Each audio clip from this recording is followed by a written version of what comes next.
Hello guys, ito magluluto tayo ng pork knuckle with peanut. So, ito guys, ang ating ingredients.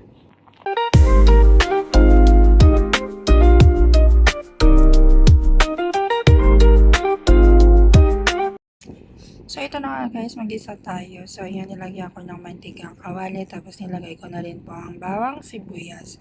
So, ayan, isasangkot siya lang natin, din nilagay na natin ang chopped na pork knuckle. So, ayan. Mekos-mekos lang natin guys. Yan, mekos-mekos hanggang sa maging brown konti.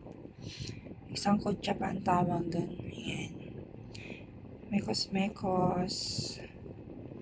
Yan guys, mekos-mekos lang natin ng isa. Magiging brown siya. And then, ayan, lagyan natin ng soya sauce. Yan. Soya sauce, light soya sauce, and dark soya sauce. So, yan guys. And then, mag-a-add tayo ng sugar.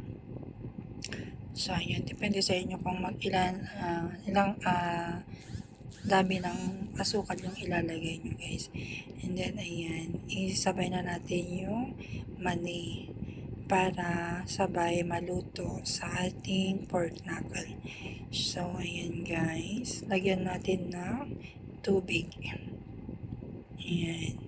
Pakulaan natin na pakuluan hanggang sa malambot ang ating karne at syempre ang ating nilagay na mani. So, takpan muna natin, hayaan natin kumulo. So, ayan. Medyo okay na siya dito guys, pero kailangan pa rin natin siya lutuin hanggang sa konti na lang po yung sabaw niya. So, ayan. Ito po ang ating lunch ngayon.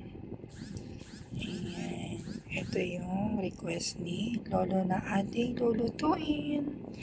So, ayan guys. Pork knuckle with peanut.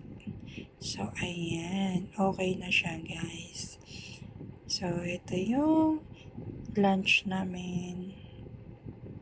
Ayan. Ready for serve. Thank you for watching. God bless.